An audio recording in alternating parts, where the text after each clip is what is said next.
तुम्हारी आखिरी इच्छा क्या है? मैं उसे पूरा करूंगा। मैं चाहती हूँ कि तुम मेरे पोता पोती जो शहर में रहते हैं उनको मेरे पास लेकर आओ। मैं उन्हें आखिरी बार गले से लगाना चाहती हूँ। अच्छा, ठीक है। कौवा अपने जादू से देखता है कि वो कहाँ है। कमला के पोता पोती जिस शहर में रहते हैं, कौवा वहां चला जाता है और उनसे कहता है, तुम्हारी दादी की तबीयत बहुत खराब है। वो अपने आखिरी दिन में आ चुकी है। उनकी हालत बहुत खराब हो गई है और वो अपने अंतिम समय में तुम दोनों को देखना चाहती हैं। ये सुनकर कमला के पोता पोती कौवा के साथ आने के लिए मान जाते हैं। कौवा अपने ऊपर दोनों को बिठाकर लाता है। जब वो सभी वहां पहुंचते हैं तब तक कमला की मृत्यु हो चुकी होती है। वो देख सभी बहुत दुखी होते हैं और कमला की ओर देखने लगते हैं। ये नहीं हो सकता। मैं कमला की आखिरी इच्छा पूरी नहीं कर पाया। ये सुनकर कौवा जोर जोर से रोने लगता है। कैसी इच्छा? वो तुम दोनों को आखिरी बार गले से लगाना चाहती थी। हम लोगों ने कभी अपनी दादी से मिलने की कोशिश भी नहीं की, फिर भी वो अपने अंतिम समय में हमें ही याद कर रही थी। कौवे, तुम तो जादुई कौवे हो। तुम्हारे पास कोई ना कोई उपाय जरूर होगा। हमें बस एक बार अपनी दादी से गले लगाकर माफी मांगने दो। मुझे नहीं लगता है, मगर कमला के लिए हर वो कोशिश करूंगा जिससे उसकी अंतिम इच्छा पूरी हो। कौवा उसी वक्त वहां से उड़कर दूर गांव के किनारे अपने बाबा का इंतजार करने लगता है, जिन्होंने उसे ये जादुई शक्तियां दी थी। बाबा, मुझे एक मरे हुए इंसान को कुछ वक्त के लिए वापस लाना है। मेरे लिए ये बहुत ज्यादा जरूरी है। कृपया करके आप मुझे कोई उपाय बताएं। इसके लिए तो बहुत बड़ा बलिदान देना होगा, जिसमें खतरा भी बहुत है। मैं कोई भी खतरा उठाने के लिए तैयार हूं। बाबा, आप बस मुझे उपाय बताइए। तो सुनो, तुम उस इंसान को वापस ला सकते हो, मगर उसके लिए तुम्हें किसी और को उसकी जगह भेजना होगा। और जब तक वो इंसान धरती पर रहेगा, उसके बदले कोई और मरा रहेगा। मगर इसमें एक खतरा है। अगर एक पल भी देर हुई तो वो इंसान धरती पर ही रह जाएगा और उसके बदले जो मरा है वो मरा ही रह जाएगा। कौवा बिना कुछ सोचे कमला के पास जाता है, उसे 1 घंटे के लिए वापस बुलाता है और खुद की जान ले लेता है। जैसे ही कौवा मरता है, कमला जिंदा हो जाती है। कमला उठती है तो अपने सामने अपने पोता पोती को देखकर बहुत खुश हो जाती है।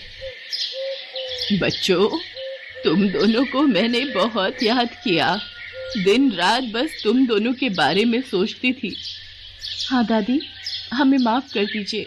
हम कभी आपकी इज्जत नहीं कर पाए और न ही आपके साथ कुछ वक्त बिता पाए। हाँ दादी, हमें माफ कर दीजिए। कोई बात नहीं बच्चों, मैं तुम दोनों से बिल्कुल नाराज नहीं हूँ। कमला उन्हें जी भर कर प्यार करती है कि उन्हें वक्त का पता ही नहीं चलता है और 1 घंटा होने ही वाला होता है। मगर मैं यहाँ कैसे आई? मैं तो मर गई थी ना। अरे, हम तो भूल ही गए। दादी, वो बेचारा कौवा हमें आपके पास लाया। उसने 1 घंटे के लिए अपनी जान दे दी ताकि आप हमारे पास आ सके और हम आपसे मिल सकें। तब तो बच्चों मुझे जाना होगा। मैं उसकी जान नहीं ले सकती। आखिर उसी की वजह से मेरी ये अंतिम इच्छा पूरी हो सकी है। जैसे ही कमला जाने लगती है, उसके दोनों पोता पोती उसे पकड़कर रोने लगते हैं और कमला उन्हें चुप कराने लगती है। बच्चों, तुम दुखी मत हो। तुम दोनों से आखिरी बार मैं इतने अच्छे से मिल सकी, ये मेरे लिए काफी है। अब मुझे मत रोको, मुझे जाना होगा। कमला कौवा के पास जाती है और अपनी जगह उसकी जान वापस लाना चाहती है, मगर ऐसा कुछ नहीं हो पाता है क्योंकि कमला से 1 मिनट की देर हो गई थी। हे भगवान, ये मैंने क्या कर दिया? मैंने अपनी वजह से इस बेचारे कौवे की जान ले ली। नहीं नहीं, ऐसा नहीं हो सकता। मुझे उसे वापस लाना ही होगा। बच्चों, तुम दोनों यहीं रुको। मुझे पता लगाना होगा कौवा ने कहाँ से शक्तियाँ ली थी।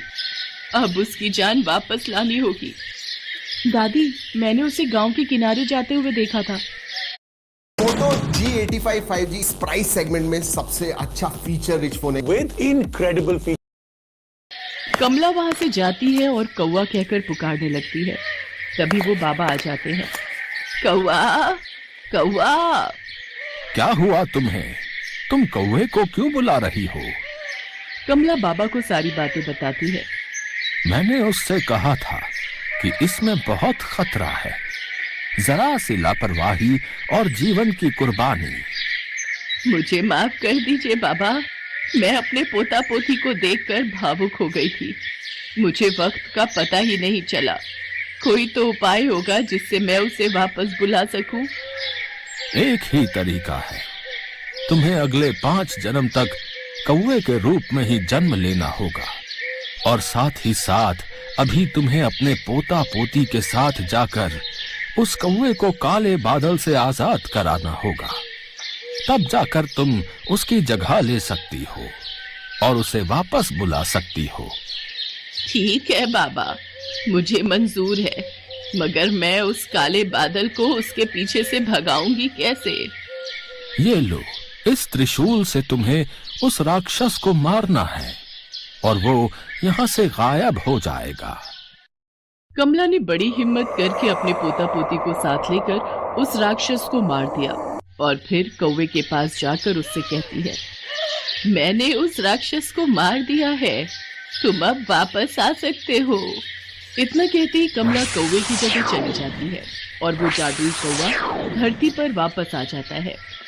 कौवा राक्षस के चले जाने की वजह से बहुत खुश हो जाता है और फिर खुशी खुशी कमला के पोता पोती को उनके घर छोड़ आता है और वो जादुई कौवा फिर कमला के पोता पोती को अपने जादू से मदद किया करता था।